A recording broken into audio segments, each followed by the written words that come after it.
In 1993, director Steven Spielberg and star Sam Neill gave the world an epic encounter with monsters stomping right out of the history books. In 2022, one of our favorite brands kicks it up a notch. The film is Jurassic Park. The whiskey is Barrell Seagrass 16-year. And we'll review them both. This is the Film and Whiskey Podcast.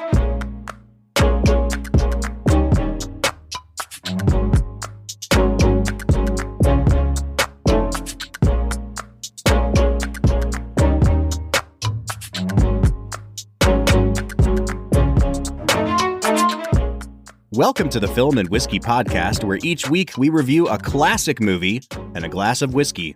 I'm Bob Book. I'm Brad G. It's freaking time, Brad G. I'm so excited. I'm bouncing up and down in my chair right now because I have been waiting 5+ seasons to talk about my favorite movie of all time, Jurassic Park. Oh, you like this movie? No. This is big spoiler alert. I hate this movie now. I changed my tune. Give it about a 6, like E.T.? Yeah. I mean, like tops, you know? Yeah. They tried. That's its ceiling. You know, it's like you tried. A for effort. Bob, I'm curious. I want to hear a little more of your story behind Jurassic Park, because this is obviously a movie that means a lot to you. So what is it? Like, how old were you when you first saw this? Please don't say 3 years old. But what is it about this movie that has just such personal value for you? So here's the thing with Jurassic Park. When I say that it's my favorite movie, a lot of it is because it's one of the first movies I remember seeing. So like, it's not far off saying that I was like 3 years old watching this movie. When I was a little kid, as with most 90s kids, I became absolutely obsessed with dinosaurs to the point where like I could name them all. I could talk about them all. I used to get highlights magazines. You remember those from like the doctor's office when you were a kid? Oh, heck yeah, dude. There was a guy in there named Dino Don. He was a real paleontologist, and you could write in and ask him questions. And I got a question published in Dino Don one month when I was a kid. It was a big deal for me. Do you still have that somewhere? I don't. But I remember like I made it into Dino Don, and I thought that I had arrived. So Jurassic Park was a big deal for me. And I think because my parents were very irresponsible with what they let me watch as a kid, it was like, oh, he likes dinosaurs. Let's watch the highest grossing movie of all time, which happens to be about dinosaurs. So like the scariness of the movie never really hit me as a kid because I think I was too young to understand how scary it is in a weird like calculus there. And watching it now, I'm like, why the hell did my parents let me watch this when I was a little kid? But I remember like my mom's 40th birthday, my dad got a big surprise thing for her. They delivered. It was one of those things where they like set it up in the yard. It was like a big yard sign. And I remember we were watching Jurassic Park when the big reveal happened outside. And so that was 97. So I was like 4 years old at the time. So like Jurassic Park has just been in my life forever. And I think the reason that I would still call it my favorite movie is because I have seen it legitimately countless times. And even though there are little tiny things about it that I will nitpick now, it has still held up remarkably well for having been watched by me, 200 times. Yeah, Bob, I think that there are some incredible movies out there that when they hit at the right moment, it just means everything to you as a kid. And for me, it was Star Wars. Mm-hmm. Like I talked about this in the past, that I was like 7 or 8 years old and we were watching it on my friend's projector. And there's just this huge crowd of people watching it in this basement, all packed in tight. And Darth Vader comes walking over the dead stormtroopers. And it was just the coolest thing I'd ever seen. And Jurassic Park has a few reveals kind of like that. So I can understand how young Robert, little Bobby, was just out of his mind with how cool this movie had to be. What's your history with Jurassic Park? I don't think I saw it until I was a little bit older. Probably, I don't remember the first time I saw this movie. I think it probably had to be like my early teens, like 12 to 14 years old. Okay. So I didn't watch it as a kid, But I do remember having seen it like once I was in high school. So at some point in there, I watched it. I always am just flabbergasted that my parents let me see The Fellowship of the Ring in 2001, because that came out in December of 01, which means I had literally just turned 11. Mm-hmm. And so I don't know how I saw that. But Jurassic Park having come out when I was 3, I can understand why they didn't take me, to it in 1993. Jurassic Park is one of those films that, I mean, it's kind of obvious when I say this because it was the highest grossing film of all time for a few years until Titanic took the crown. It's one of those movies that is just assumed you've seen. Like, I don't know a person that has not seen Jurassic Park. And I think there are a few kind of cultural touchstones there in the mid-90s that everybody who is a certain age or older has seen. And Jurassic Park kind of transcends that to the point where most young people I know, like if you've hit 15 and you have not seen Jurassic Park, I'm still shocked to hear that. And it's also one of those movies where the material is very dark and violent, and yet it's one of the few films that I think all of our parents gave us a pass on. Like, I remember when The Matrix came out in 99, I didn't go see that in the theater because it was like, I guess it was just something my dad wasn't interested in seeing. But there were so many kids at my school that were like, yeah, it was my first rated R movie. My parents felt like I should go see this as my first rated R movie. And, The Sixth Sense, I think, kind of had that phenomenon to it as well, where we probably shouldn't be taking little kids to see this, but also we're going to give it a pass this time. And Jurassic Park kind of checks both of those boxes where everyone saw it. And as a result of everyone seeing it, a lot of us saw it probably too young. Well, it was also in the theaters for like freaking ever, right? Yeah, I'm pretty sure that I just read an article today where it said that by October of 94, so over a year after it had come out, it was still playing on 100 screens in the United States. That is like absolutely mind-boggling. Top Gun has been out for a little over 2 months at the point we're recording this. And we're talking about like, wow, the legs on this thing are incredible. Like it keeps peaking at every major holiday and people want to see Top Gun. If Top Gun can sustain this for another 14 months, I will be adequately impressed, Yeah, I mean, the reality of cinema has just changed so much. But I'll just take a minute here to comment. Bro, Top Gun was freaking amazing. It was so good. It was good. Just absolutely one of the most fun movies I've seen in theaters in a spectacularly long time. And the thing about it, and I'm going to connect it back to Jurassic Park, is that there are certain movies that just make you feel the sheer joy of cinema. Do you know what I mean? Like, yes. There's nothing like when you go to the theater and the movie hits in a way that none of the MCU movies did this for me. And none of the new Star Wars movies did this for me, as much as I liked one of those films. Like, there's something about Top Gun where you're seeing a ton of practical effects happening, and it's just such a Hollywood movie, and it freaking hits. And you're like, this is an experience I have only had a few times in my life watching a movie in the theater. It's like Jurassic Park, Titanic did that for me. I've had a few in my like teens and 20s, and Top Gun kind of enters that conversation. But Jurassic Park is one of those movies. Well, hey, as we get into talking about Jurassic Park, we do want to say, whether it's your first time listening to the show or you're a long-time listener, consider joining us on our Patreon. We have memberships at the $3, $5, and $7 a month tiers. At every tier, you get tons of bonus content. You get access to a special Discord server that we are on every day, interacting with our patrons. You can find us at patreon.com/filmwhiskey. I will say, you asked me for my history on Jurassic Park. I have actually seen Jurassic Park in theaters. Did you go see the re-release when they put it out in 3D? I did. Dude, I did too. It was freaking great. And not only that, but I took my now wife to see it before we were even like dating or anything. And afterwards, one of my friends, we were all out at Applebee's.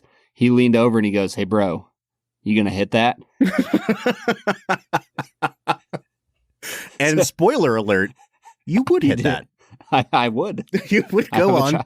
I have a child with her now. To repeatedly hit that. All right, Brad, we are way off track. Let's talk about this movie. And in order to do that, we have to get into the segment that we call Brad Explains.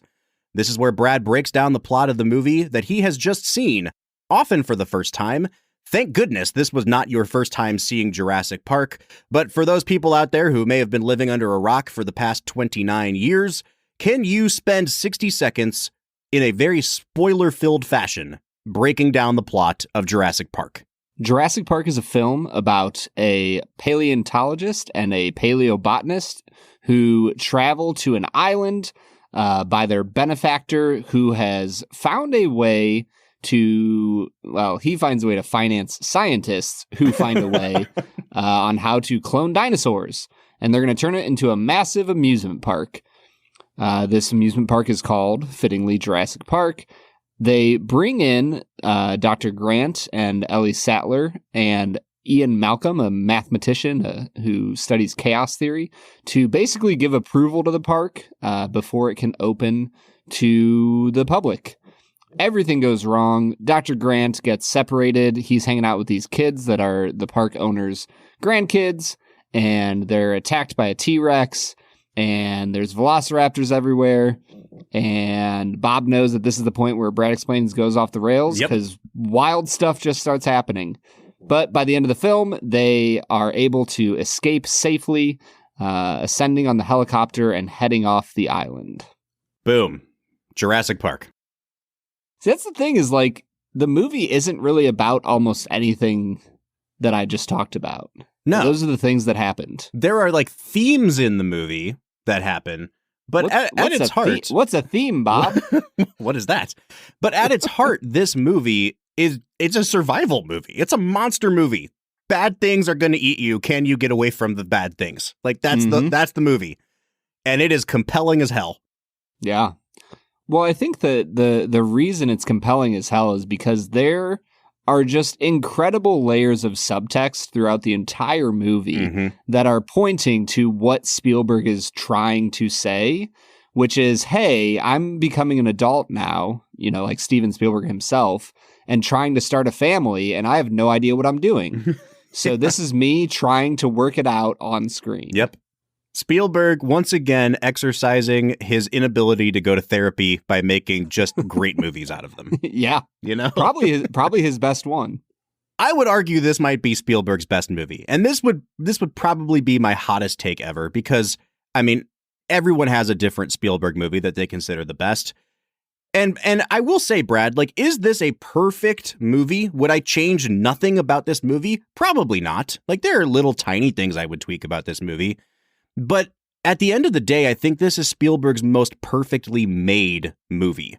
And just like Jaws, there is so much kind of providence happening behind the scenes to make this movie come out the way that it did. We could go in depth on it, but I think most people know a lot of the backstory. And if you were around in 93 and you went into the movie theater and saw that freaking Brachiosaurus for the first time, you learned what computers can do. And in the course of making this movie, Spielberg learned what computers could do. He thought at first, when they went into principal production, that they would be mostly stop motion animation in the wide shots, and then in close-ups he would use his patented animatronics. And eventually ILM basically approached him and said, hey, we can do a lot of this via computers. And it became a very collaborative thing, but this was the first time that you really saw CGI characters in such a prominent role in a movie. And the funny thing about it is that 30 years later almost, these special effects are still incredibly effective. Yeah, they look insanely better than half the CGI that you get nowadays. Yeah. And part of that is because I think they have to do so many of the CGI shots from far away. And I think that the brain is almost tricked because of the use of animatronics that are real, therefore they look real, that the close-ups with the animatronics, whenever they flip into the CGI, your brain, it's close enough that your brain doesn't have to distinguish. You just assume that real thing I just saw is still real. Yeah. And it's stunningly good. I don't know if Spielberg intended for that to happen, but after, 30 years, 29 years since it came out, I think we can definitively say that this is the way to do CGI. Well, and that's the thing is there's no way Spielberg intended for this to happen, because with the advancements that we've had in computer graphics in the last 30 years, this movie should look like a turd. And it just absolutely doesn't. And I think it's such a testament to Spielberg and to the cinematographer, Dean Cundey. And for the first time in what will be many times on this episode, I want to talk about the Tyrannosaurus paddock sequence, which is probably the finest 10 minutes of horror movie making ever.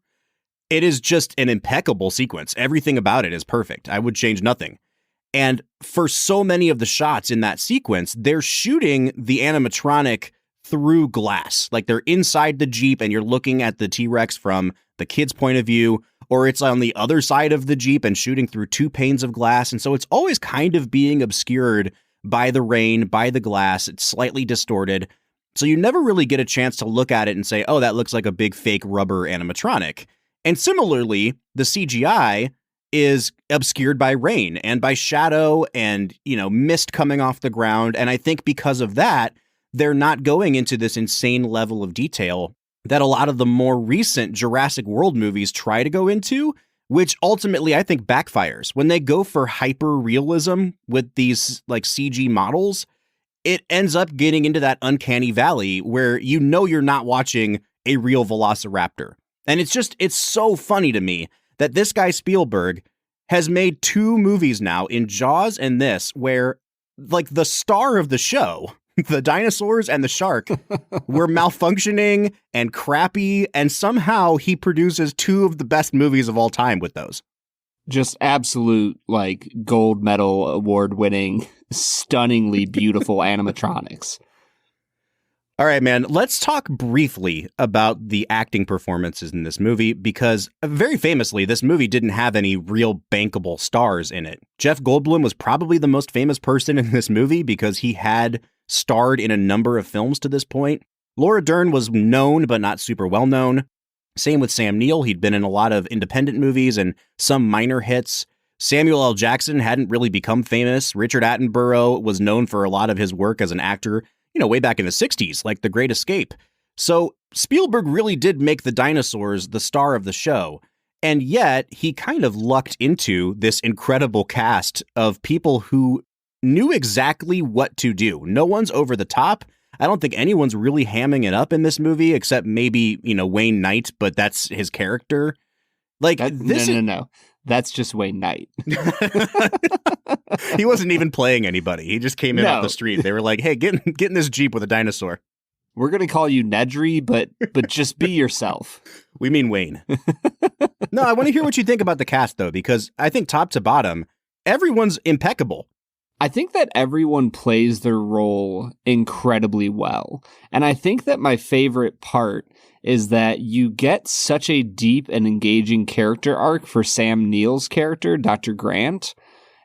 You still see change happen in all of the other characters, and you see all of the other characters bounce off of one another and bounce off of Dr. Grant in such a way that it's just entertaining as hell. Like, there's so much good chemistry among this acting crew. The only nitpick that I probably have is that I'm not a huge fan of Ariana Richards as Lex. And like Tim is great for like 80% of it and really, really cringe for about 20% of it. Oh, interesting.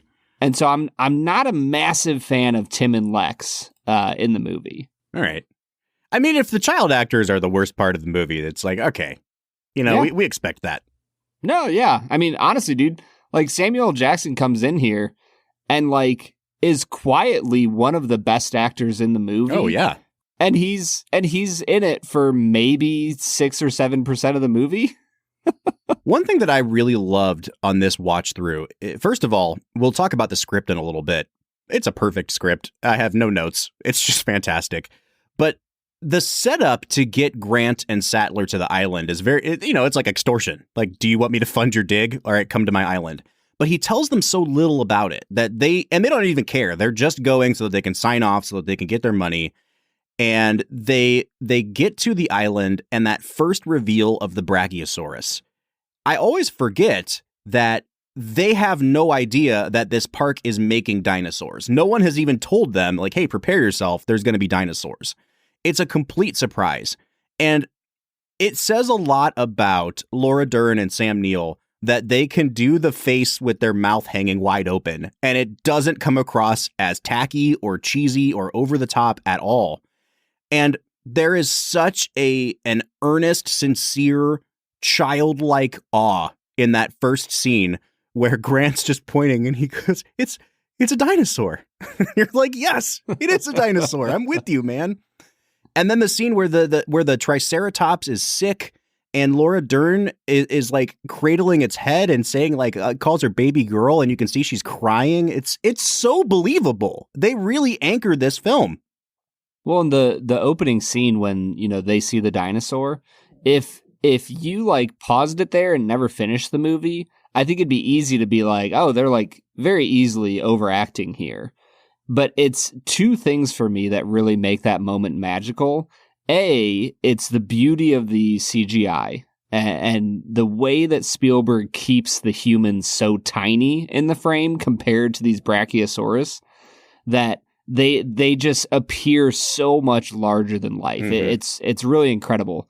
But the other part of it, that might be just the most slappiest. Sorry. That scene has the musical score that slaps the most, Bob. It's so the good. Moment where the dinosaurs come into view and Williams's score just kind of swells into this beautiful, just this lilting melody. I am just, every time I see it, the music just sweeps me away into a world where dinosaurs are freaking real. And it's just mind-bogglingly good. Let's have the John Williams conversation now. I freaking love this score. And I think one day we should do a bonus episode, Brad, where it's not our top 5 favorite John Williams scores, but it's our top 5 favorite John Williams themes. Like, so you could pick 5 themes from the same movie if you wanted to, because this movie has 2 of the best themes he's ever written. And what I really enjoyed doing on this watch through was trying to figure out when he used each one. So, we're not going to get copyright stricken, so we'll just hum the themes here. But, the first one is the bum bum bum bum ba ba ba ba ba ba bum. And the other one is the one you're referring to, which is da da da da da da da da da. And the first one, I noticed this time, Williams uses it a lot when Hammond is showing off the park. And it happens a lot like when they're going on the tour of the park and you first see the gates opening and things like that. And there's a lot of pomp and circumstance to that. And I really love it because it reflects that it could almost be music that was commissioned by the park to play as you ride around the park. Yes. Like it very much reminds me of his Olympic theme, the one that John Williams wrote. And there's a sense of like, it's almost like winking, like he knows it's kind of tacky and it's kind of like, this is what you would hear at Disneyland when you go.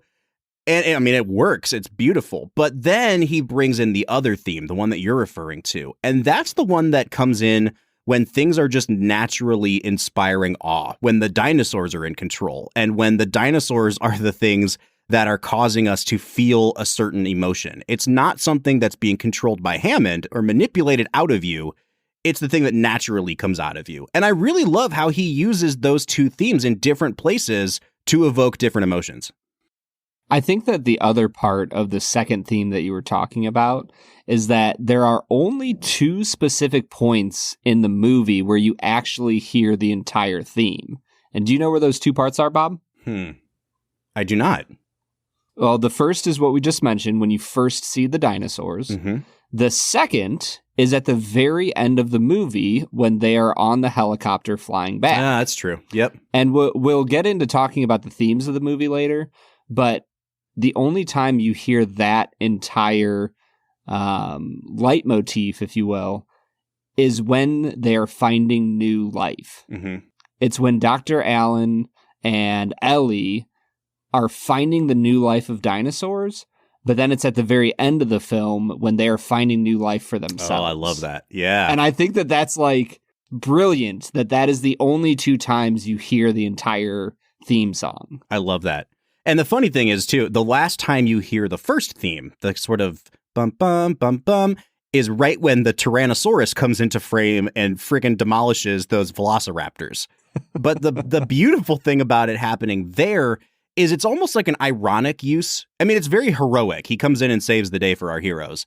But he's in the middle of the visitor center and he's throwing the dead bodies of velociraptors into his own skeleton and demolishing what John Hammond has built as he stands and roars and the banner comes down. And it's this really ironic use of, we used this theme to indicate what John Hammond had built, and now we're playing it as it gets torn down to the ground. I love the insertion of that theme there. Well, the whole movie is about whether or not the forces of order or the forces of chaos will win, with Jeff Goldblum representing chaos and Hammond representing order. And so at the end of the film, what wins? Chaos, right? Natural selection, evolution. You never can really control what's going to happen. That's what wins, and that's who gets the theme song. I just think it's brilliant, man. All right, Brad, before we go to break, there is a lot I want to talk about. So let's pick a topic here that we can knock out in a couple minutes. I want to talk about Michael Crichton, the author of the book Jurassic Park that this was adapted from. And the thing that I've learned over the years, Michael Crichton, very famous writer. Everyone in America was reading his books. This movie is wildly different than the book. And this is like the golden age of Hollywood adapting stuff from books and just kind of taking like the character names and the basic plot and then just running with it and saying based on a book by Michael Crichton. And this one is in parts very faithful to the book and in parts just completely different. So my question to you is, have you ever read anything by Michael Crichton? And specifically, are you familiar with anything that happens in the book version of Jurassic Park? The only Michael Crichton book I've ever read, I believe, is called Timeline. Oh, yeah. Okay. They made a movie. It's the one where they like take a time portal back to like 1366 or something. So that's the only Michael Crichton book I read. I really liked it a lot. And I do remember that book ended in a super dark way, that like the main bad guy got transported to a different part of history. And then like he realizes that it's like the Black Plague and he starts coughing as the book closes. Oh gosh. And it's like wildly dark. But I have not read Jurassic Park. It is on my like to read list though. It's something I've wanted to read for a while because I've heard it really is a phenomenal book. So the main difference is, and like I have not read that book in years and years and years, so I'm mostly going off of like the synopsis I found online again.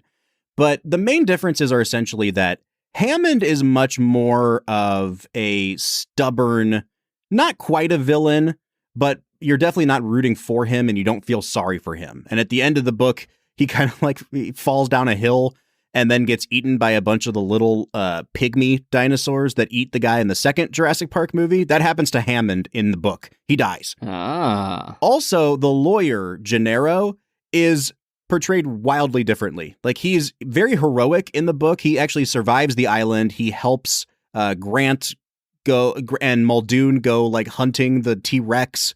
Like he's very, very different. And even in this movie, I remember thinking at multiple points, like, wow, they're really setting this guy up, Gennaro, in a way that is not fair to him. You hear all about what's happened on this island, and at least one person has been eaten by a dinosaur, and so they send the lawyer to investigate. He's just doing his job, man, and I feel really bad for Gennaro in this movie. But he kind of gets his moment in the spotlight when Hammond is like, man, out of all the people in this room, only the blood-sucking lawyer is on my side. And he goes, thank you. Yeah.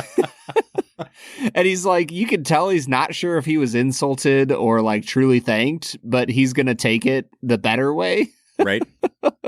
No, I think that Gennaro, he doesn't get necessarily a fair shake because out of all the secondary characters, he is by far the most flat and one-dimensional. Oh, for sure. For sure. And I do kind of wonder if part of that is Spielberg's doing. So Spielberg had a very highly publicized divorce from his wife, Amy Irving, in 1989. It was one of the costliest divorces of all time. I think she got like $100 million in that divorce. And something tells me that his resentment towards lawyers may have sprung from that. But yeah, and I think another area where you really see it, though, is with Hammond. They definitely soften him from the book. And I think one of the bigger criticisms of this movie was that he doesn't get his comeuppance, and he doesn't really get held accountable for what happens on the island, or at least we don't see him get held accountable. They make him a very cuddly old man who is just kind of misguided. And I think that a lot of that criticism is fair, but Spielberg does these little breadcrumbs throughout the movie too, where he doesn't let him off the hook. Like, people are constantly calling him out. But there's this one little moment that I noticed this time, and it's when they're first watching the velociraptors feed on that like steer that they lower down into the cage. Mm-hmm. And it cuts back up to, you see Grant and Sattler and Hammond. And Grant's like watching them feed, and he has this, it's almost like lustful look in his eye. Like, I've been waiting to see this my whole life. And you notice that Hammond isn't watching that. He's watching Grant watching that. And it is the most unsettling part of the whole movie for me, because it's almost like he's like rubbing his hands in the background and going like, yes, my plan is working. Like, he is seducing Grant with this kind of bloodlust that he knows Grant wants to see as a guy who studies velociraptors. And so, like, there are those moments with Hammond's character that you can definitely tell he's not just a kindly old man who misjudged things. Like, he definitely has some very serious character flaws. Well, he's built as a character who has a higher purpose in mind, and that higher purpose is to make money. And, you know, they give him a moment of redemption where he talks about like the flea circus that he started when he was a younger man, and how he hated the fact that it was an illusion.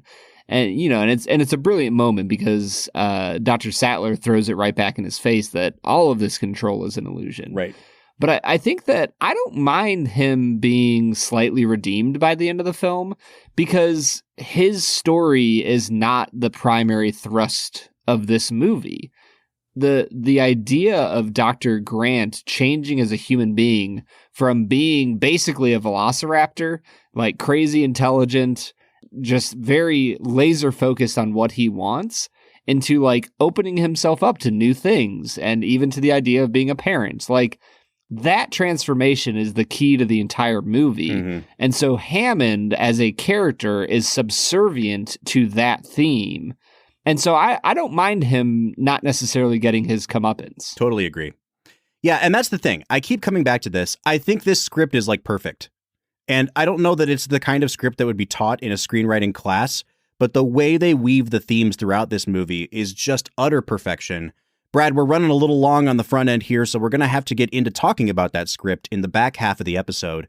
But we have an extra special treat today. Last season, we tried Barrell Seagrass.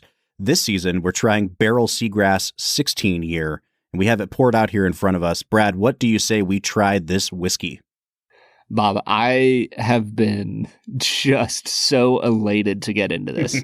So let's do it, man. Lately, I've been finding myself pulling whiskeys off the shelf that are consistently unique, ones that tell a good story every time I pop the cork, and I have to say that Doc Swinson's is absolutely top tier when it comes to a fascinating pour. What separates Doc Swinson's from the rest of the pack is their unrelenting goal of always letting the whiskey shine. No matter what whiskey comes through the front door at Doc's, their team of tasters will blend and finish it into something that is deliciously memorable. The beautiful thing about a good blended whiskey is that oftentimes, with proper care and attention, they turn into a whiskey that is truly greater than the sum of their parts. Whether you're trying their alter ego, blender's cut, or exploratory series, you are guaranteed to have a phenomenal experience with Doc Swinson's whiskey. You can find them online at docswhiskey.com. That's DOCS whiskey.com.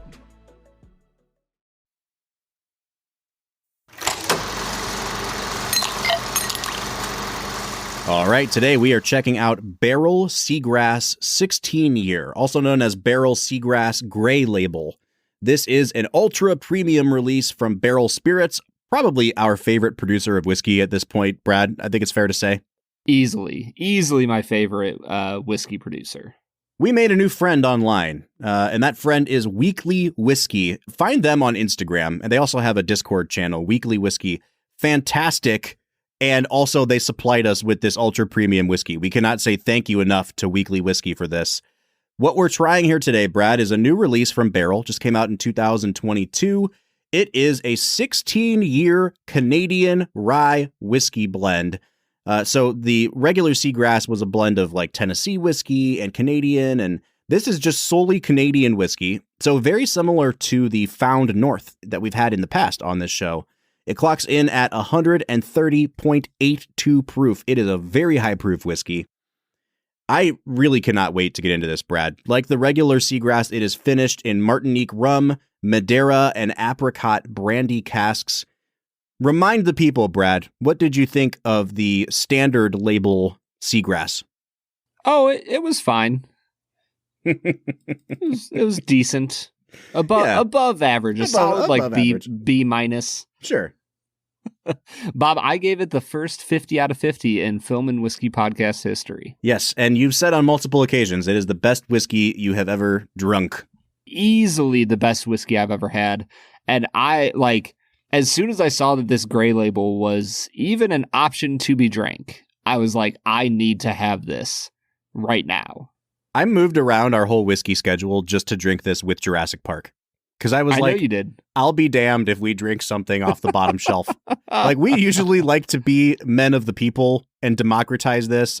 Listen, I know up front, not everybody can get Barrell Seagrass Gray Label, but indulge me for a change. Like, this is my favorite movie. I'm so excited, and we might as well just share in this fantastic whiskey while we do it. I thought you might have done our other favorite Canadian whiskey, Canada Mist. Canadian Mist, baby.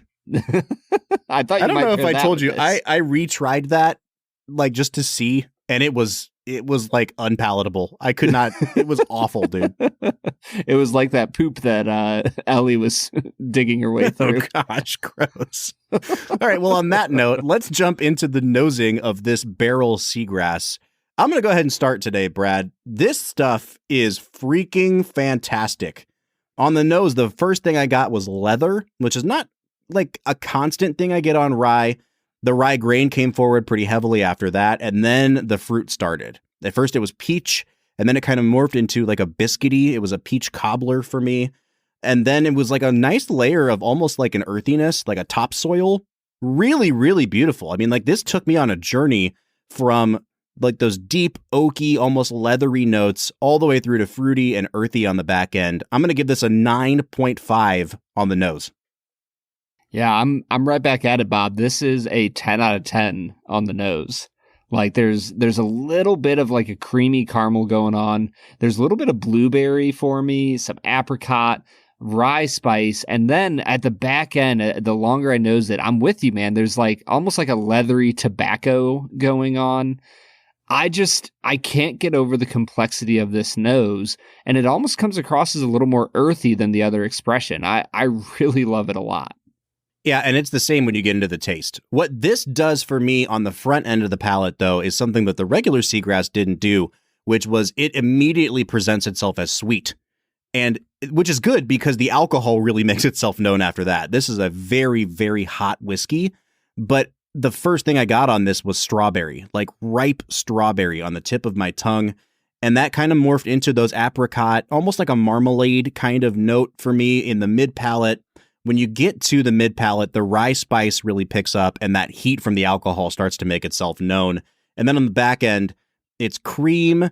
And then it finished with some really nice, almost like melon notes. I wrote down honeydew. That was like, and kind of like when you get to the bottom of a piece of melon and you're like almost to the rind and it has that sort of almost earthiness to it. That's going on here on the back end of the palate for me, like in droves. That leather comes back. As you can tell, I'm just listing things, and that's a good sign because it says that this is really, really complex. It's hard to pin this down, and there's so much going on. Once again, I'm going to give it a 9.5 out of 10. Yeah, I think that this, for me, I agree with you. The sweetness up front is just delectable. For me, it was like a caramel cheesecake topped with strawberries, uh, which I would never even imagine eating, but now I'm like desperate to try it. In the middle, I found almost like a nutty almond flavor going on. And then as we kind of got to the back of the palate, there was apricot, there was the rye spices starting to come through. And there was a little bit of almost like a baking spice, almost like a clove at the back end of the palate. Once again, it's a whiskey you have to sit with. And I think that the complexity is out of this world. I'll give it another 10 out of 10 on the taste. Now, I will say that the finish is where this drops off just slightly for me, and it's because the alcohol is really forward. Like, it's an aggressive whiskey. And I don't mean that it's like too rough around the edges or that it tastes astringent. It's just really high proof whiskey, and it makes itself known right when you go to swallow. And for me, that affected the flavors that were left behind on the palate, when it comes to the finish. So I do get a little bit on the finish here. It's definitely mouth-watering, and it's not as complex as the rest of the tasting experience. The oak notes really start to come out here. You can tell that you're drinking a 16-year aged product, and I like that. It has that kind of dusty rickhouse quality to it, but it's definitely, for me, the least complex part of the tasting. So I'm actually only going to give it an 8 on finish. I'm actually right there with you, Bob. I think that if there's one problem with this whiskey, it's the extra 10, 11 proof points that you get on the 16-year versus their regular offering. You still get all sorts of rye spice that's served up with oak and apricot on the finish, but it's so much more alcohol forward than its predecessor that I'm going to take a full point off. I'm going to give it a 9 out of 10 on the finish. All right, and that takes us to balance. Now, again, this could be like a 10 out of 10 if we were even a little bit higher on the finish. Nose and taste are just phenomenal. And it's hard to ding the finish because it suffers from how high proof it is, but it's not a bad finish. I do want to be fair, though, and I think I'll give it a 9 overall on balance as a result. I could probably go 9.5 if you wanted to try to convince me, but because the finish was a step down from those other two, I think I'll give it a 9 on balance. Yeah, I'll give it a 9.5 on balance. I think it is incredibly well-rounded as a whiskey. There's just so much to love here. But that does bring us to our value score. Now, Bob, this is going to be getting into your luxury tier whiskeys. Well, before you get there, hold on. Let's do this because we're going to drop a big number on you here in a minute. But if you want to know what we think of just what's in the bottle, listen to our first 4 categories. And if that's the case, right now, Brad, I would be coming out to a 36 out of 40. What would you be coming out to? I am at a 38.5 out of 40. All right, so we are like well over the 90 out of 100 mark on this. This is just, I mean, I don't think I'm exaggerating to say, just on a flavor standpoint, this is one of the top 10 whiskeys we've had on this podcast. Easily. Yeah. I would probably say top 5. Yeah, and for me, this is better than the standard Seagrass. Agreed? I think I still like the original better. Okay. I like its approach more than I like this one. All right, that's fair.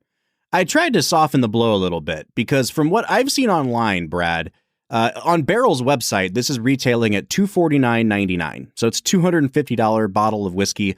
The thing I do like about it is that I have not seen it jump up into like really high secondary pricing. Barrell seems to be doing a really good job of controlling the price on this.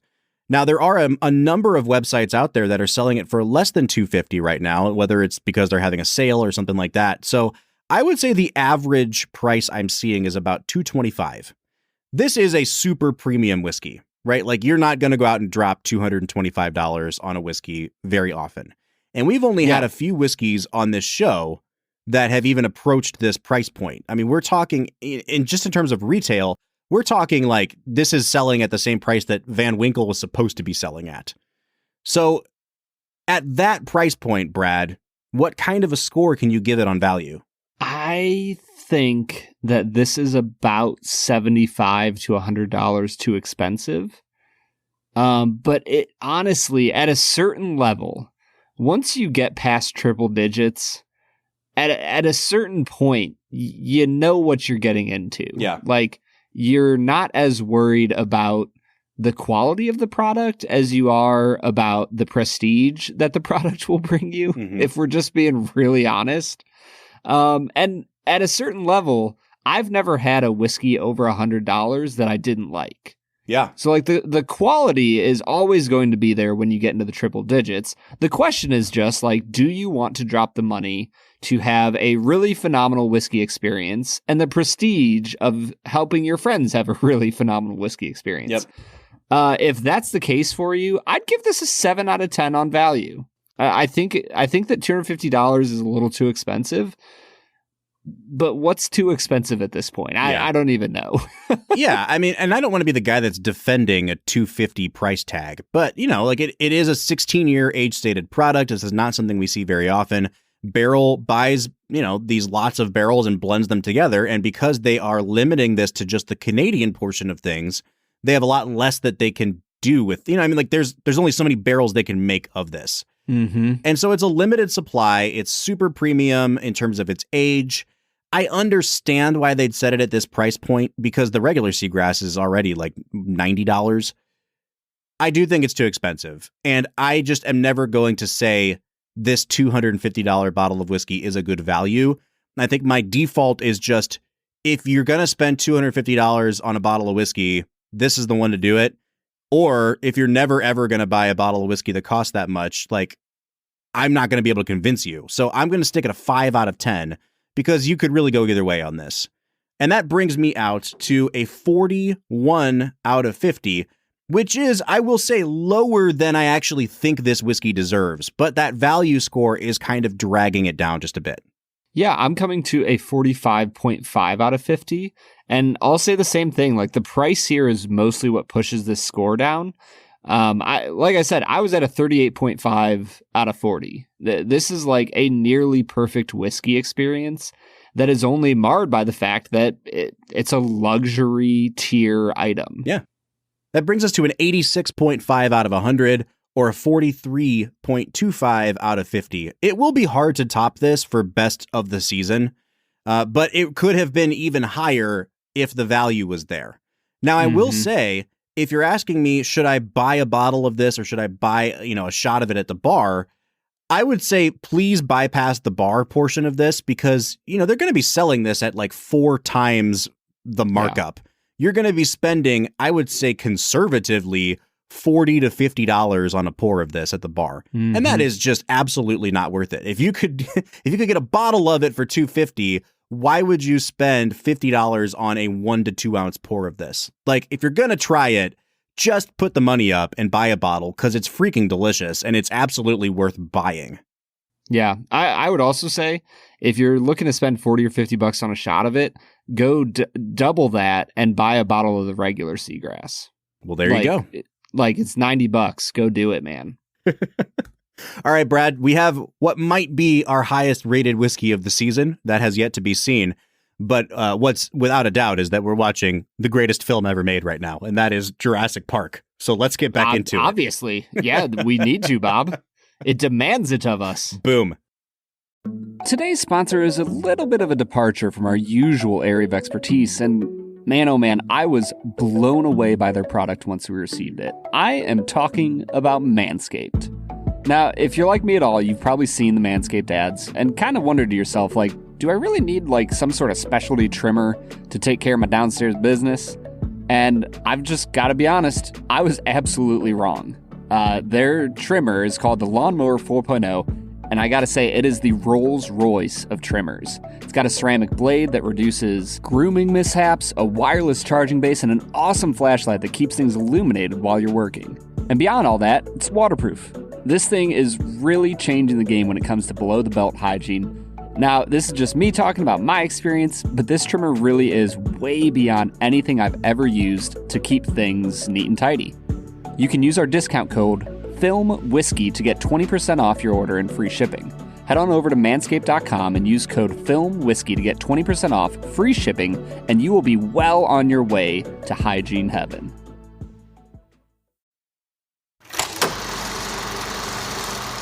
All right, everybody. That was Barrell Seagrass Gray Label, a 16-year experience that I will be thinking about for a long time, Robert. Me too, man. This is so good, Brad. Dude, this is one of those whiskeys. If you drink enough whiskey, you know this. There are certain whiskeys that, like, you get the taste on your palate like 3 hours later. You're like, ooh, there's that seagrass again. Mm-hmm. Mm-hmm. You know what I mean? Yep. Like, this is one of the few whiskeys that can do that. 100%, man. I can't really think of a transition, Bob. I'm fresh out of segues. Well, then let me take that for you, Brad. Have at it, man. It is time for Brad to hit us with 2 facts and a falsehood. This is the part of the podcast where Brad presents 3 items as truths, and one of them is made up. And in reality, all of them might be made up because we're really relying on the internet to tell us the truth here. But Brad has found some bits of trivia and is going to try to stump me. Let's hear fact number 1 about Jurassic Park.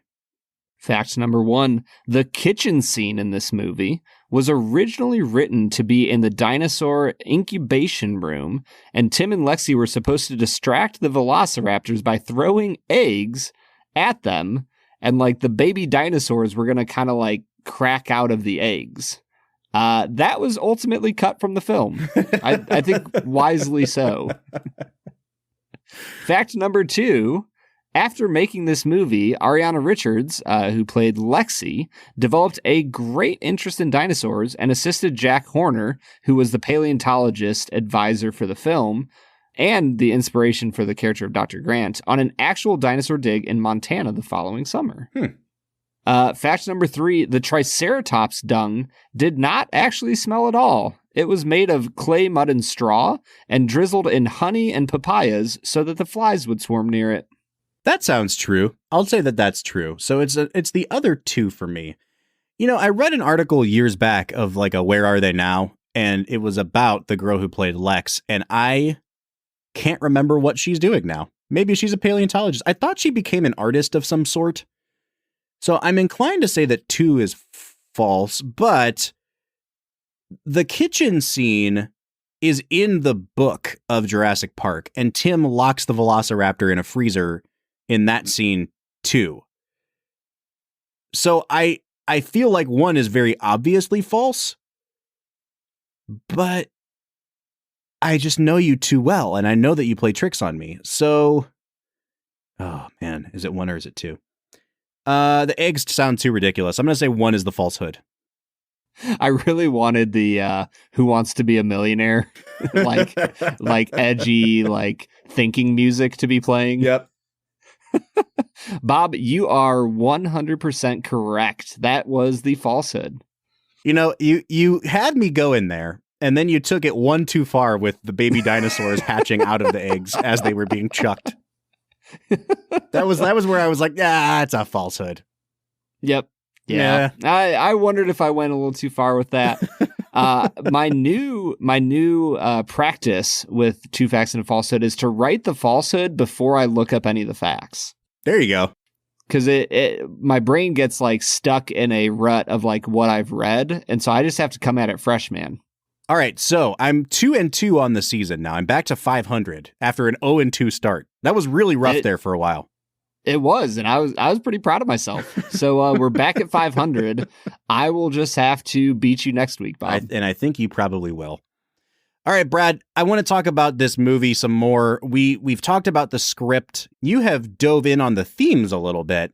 Before we get too deep into the themes, because I love it when we do this deep analysis, I want to talk a little bit about this movie versus the other 3 Spielberg movies we've watched for this little mini series.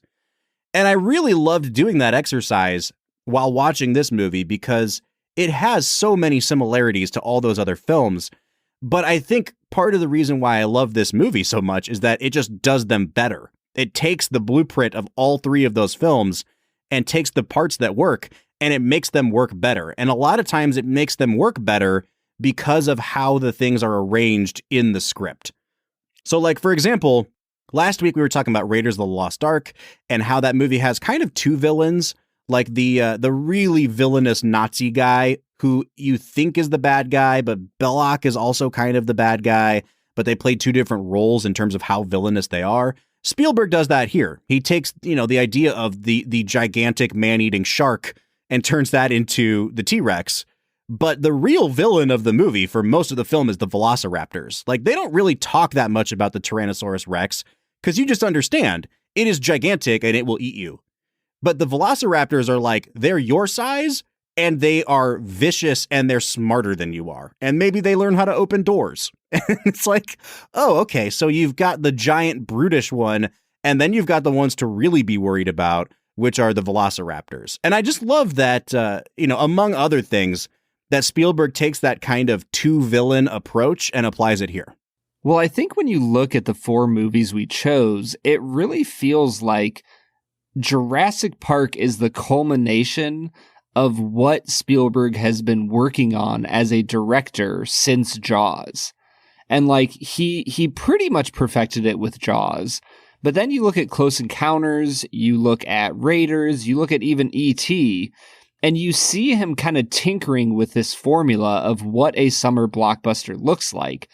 And he just hits it on the head with this film in Jurassic Park. Mm-hmm. And if you look at the next few like big films that he does, you have things like Saving Private Ryan, Minority Report, Catch Me If You Can.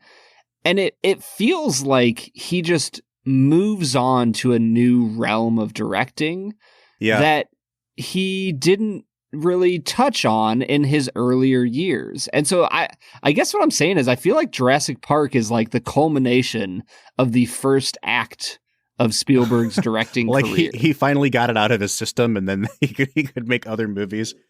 I understand. Honestly. I understand that. I will say that you conveniently left out the sequel, The Lost World, from that list, which is when he really was like, all right, I got to stop doing this. Let me make something else now. I think maybe that one accelerated his turn into different types of movies. That one was the MJ on the Wizards era, if you will. All right, so before we compare it to Jaws, because I think that's where most of the comparisons are here, I did take one more note on how it reminded me of Raiders. And it is with kind of the themes. It deals with the themes of playing God and trying to wield something, a power that you don't understand. But what I like about what it does that Raiders didn't do is that it really investigates the motives of the people doing the activity. Like, no one in Indiana Jones is like, hey, are we doing the right thing by going into all these cultures and stealing their stuff? And like they're just funding like basically a spy mission to go steal important artifacts. No one questions the motives. Whereas in this movie, at every point, the thing I love about it is that it's a non-functioning park. Like, they're just in the testing phase and they're bringing in these people to consult, and their consultation is, hey, you're playing God. This is going to end really badly for you. And I love that it is like woven into the movie that you should not be doing these things, and you will see it come to fruition if you continue to sow these things. Well, and you have Hammond just being flat out honest. At the only point of the movie he's truly honest is when he's completely by himself, and Jeff Goldblum is like tapping the camera, and he just kind of like quietly to himself goes, by God, I hate that man. I really hate that man. And it's just this honest moment of like, you can tell that he does not give a rip what the people around him are telling him. He is literally just trying to maneuver them into a place where they will agree with him so that he can move forward with his dream and ambition of, giving children something real to look at instead of a flea circus. And so I'm with you, man. Raiders of the Lost Ark is just a fun adventure movie. Jurassic Park is a horrifying survival movie that taps into some of the deepest needs and desires of the human spirit. And it's stunning. It's stunning. And it's a perfect segue into talking about Jaws, because, for weeks now I've been saying the analogous movie to Jaws is Jurassic Park. And I think it's a generational thing. I think if you grew up in one era, you probably like Jaws better. I happen to like Jurassic Park better. And I think Jurassic Park is ultimately the better constructed movie. And that's where I really want to focus here, because in our review of Jaws, we talk about how it is very cleanly split in two. And it starts as a horror movie, And it ends as kind of an adventure movie. They're hunting down this shark. They're bonding on the open seas. And of course, like the end is horrifying. But I would say that the majority of the first half of the movie is like a slasher film. The second half of the movie is an adventure, seafaring kind of movie. This inverts that. And I think it's better for it. It starts out as an adventure movie. Like you're aware of some of the dangers, but you're caught up in the awe and the wonder of it all. And you really feel the sense as they fly past that waterfall that they're going to this exotic location. And you see the emotion on their faces as they encounter these creatures for the first time. And then when everything turns bad and shit hits the fan, it really hits the fan and everything falls apart. And this movie is freaking terrifying. Like we don't talk about how effective it is as a horror movie, but I think that the inversion of the structure of Jaws ultimately makes this movie better than Jaws. I'm completely with you, man. I think that the 3-part structure to this movie, where you have kind of the introduction of the characters and the introduction of the dinosaurs into I would say the middle phase of the movie is once the kids get introduced and the park isn't living up to its expectations, into the final part of the film when everybody is separated, Dr. Grant and the kids are together, and Ellie and Malcolm and Hammond are all together. Like, you have this culmination of growth for not only Dr. Grant, but for Hammond as well, that just gives you this really beautifully tied up bundle of a movie. There's nothing wrong with it, Bob. No, there's not. Like when you say that it's a perfect screenplay, I often like scoff in my brain. I'm like, I don't know if movies can really have a perfect screenplay. This one is it, man. Yeah, and the exposition even. Like I'm thinking of the scene at the beginning where that kid is like, "That doesn't look scary to me. It's just a big turkey." Oh, can I just say, why the heck is that kid? I don't understand. What's he doing on the dig? Like, who brought him along? But what they have Alan Grant say to him after that is so good because it sets up the idea of the velociraptor as a pack hunter and as something that will outsmart you. It sets up the dinosaurs as just, inherently terrifying. And it also sets up that he's horrible with kids. And like it does all of those things in that one little monologue. And it's super entertaining to watch the way that Spielberg films it. It's the perfect combination of director and script.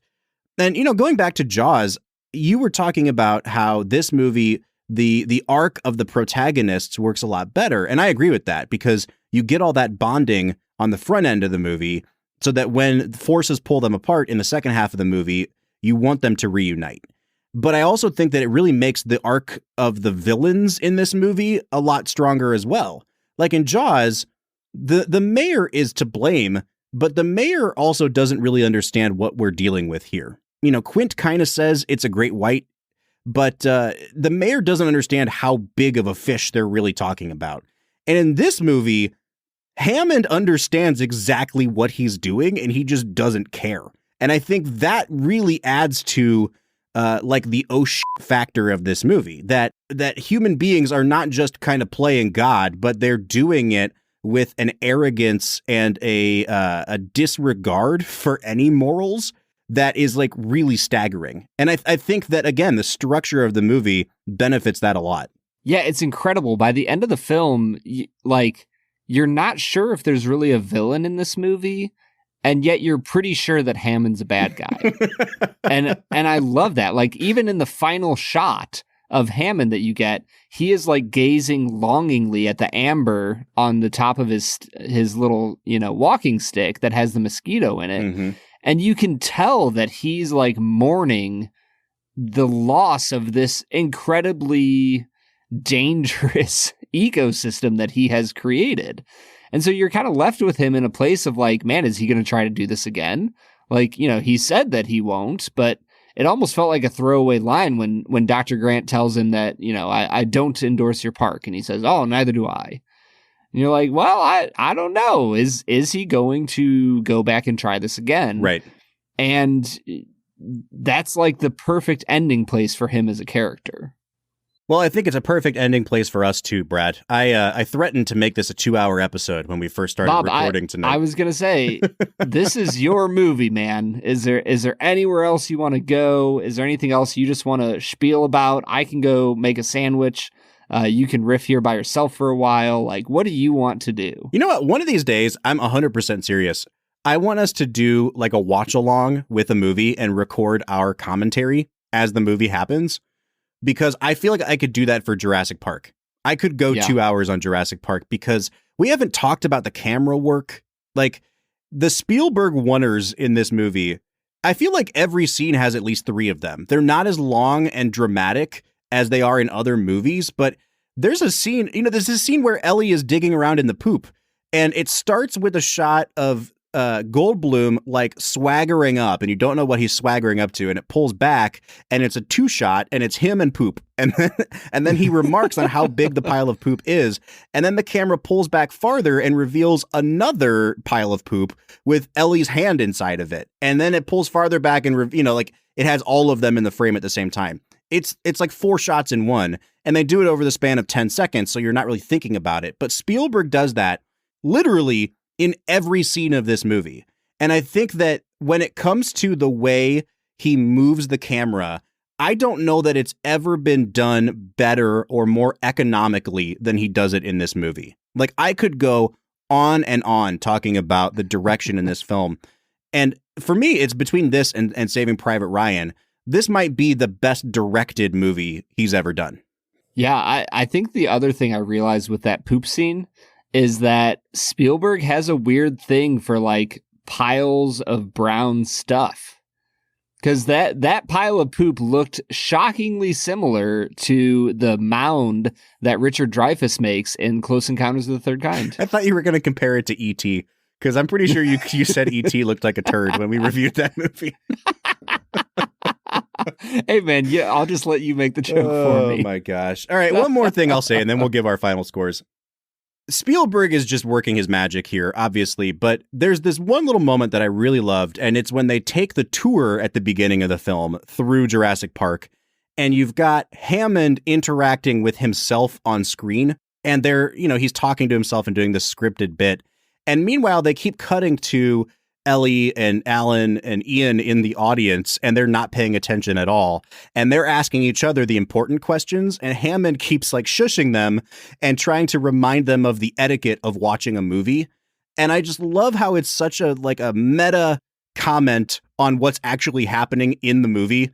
Like, you've just seen a dinosaur for the first time as a viewer of the movie. And in your own mind, as you watch it, you're like, how the hell did they do that? Where did the DNA come from? How can you get DNA from something that's been extinct? And now this guy Spielberg wants me to sit here and watch this tour happen.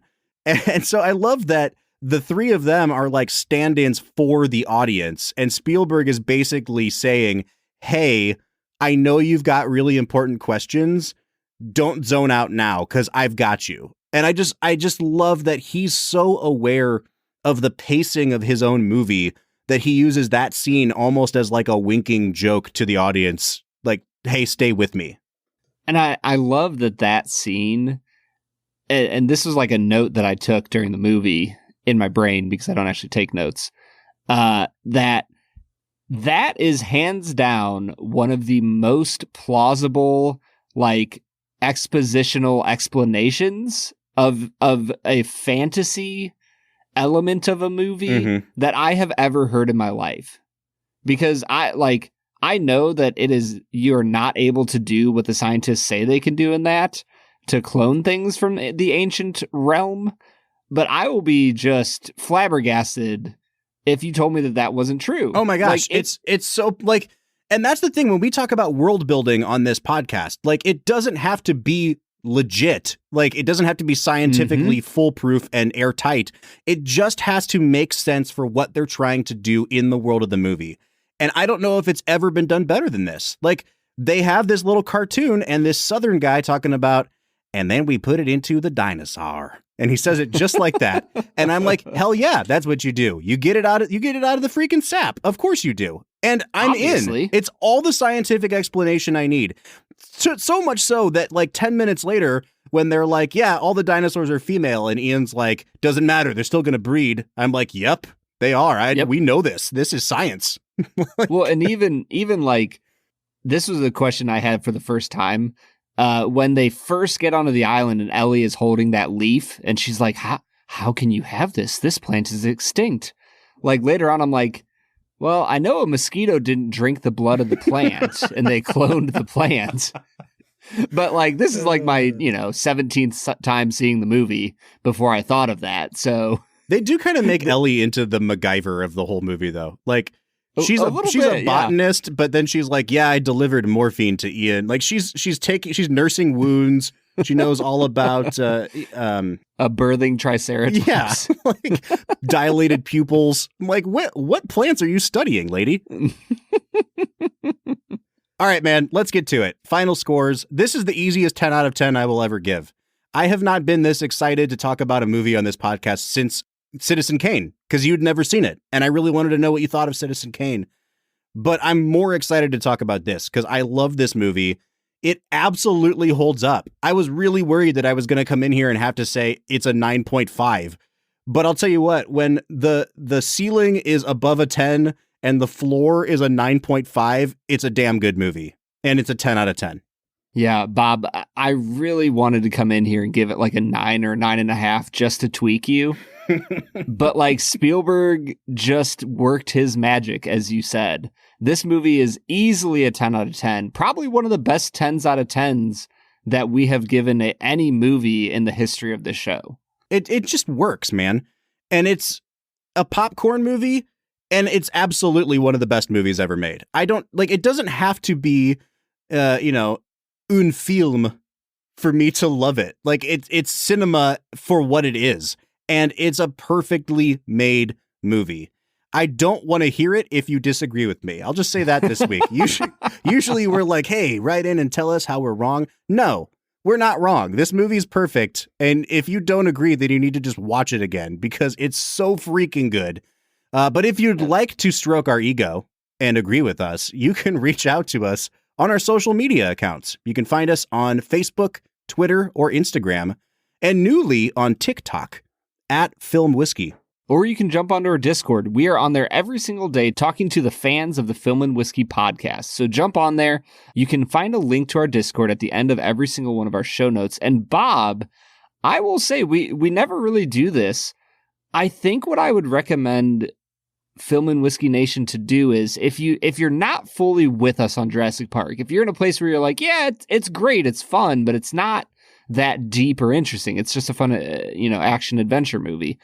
There's a few YouTube videos that, Bob, you sent me. I think we should link a few of them at the bottom of our show notes this week. Absolutely. Because there's some people who have gone really in depth into examining the subtext of what's going on here, into examining the horror of it all.